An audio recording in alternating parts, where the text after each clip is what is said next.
రానున్న పుష్కరాల నేపథ్యంలో రాజమహేంద్రవరంలో శాశ్వత ప్రాతిపదికన అభివృద్ధి పనులు చేపడుతున్నట్లు కమిషనర్ రాహుల్ మీనా తెలిపారు.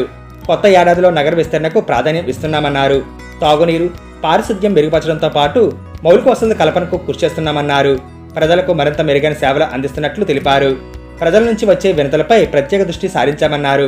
వాటి పరిష్కారానికి చర్యలు తీసుకుంటున్నామని తెలిపారు. కొత్త ఏడాదిలో చేపట్టే పనులు, ప్రతిపాదనలు, ప్రణాళికపై ఆయన మీడియాతో మాట్లాడారు. రానున్న పుష్కరాలకు సంబంధించి నగరంలో చేపట్టాల్సిన అభివృద్ధి పనులపై ప్రణాళిక సిద్ధం చేశామన్నారు.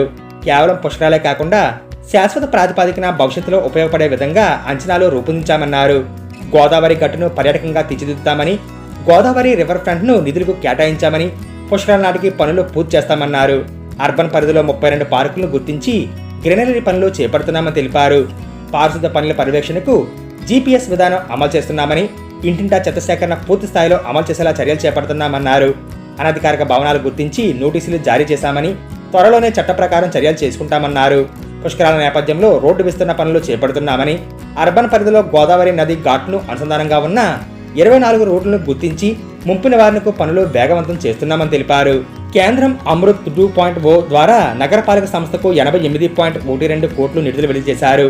వీటిని శివారు ప్రాంతాల్లో నీటి సమస్య పరిష్కారానికి వినియోగిస్తామని, అదనంగా 2 తాగునీటి రిజర్వాయర్లు సిద్ధం చేస్తున్నామని, నగరంలో 2 పూటల తాగునీటి సరఫరాకు చర్యలు చేపడుతున్నామని తెలిపారు. ప్రజా సమస్యల పరిష్కారంలో భాగంగా ప్రజలకు మెరుగైన సేవలు అందించే విధంగా చర్యలు చేపడతామని, ఇప్పటికే టోల్ ఫ్రీ నెంబర్ ద్వారా సమస్యను తెలుసుకుంటున్నామన్నారు. దీనికి సంబంధించి కంట్రోల్ రూమ్ ఏర్పాటు చేశారు.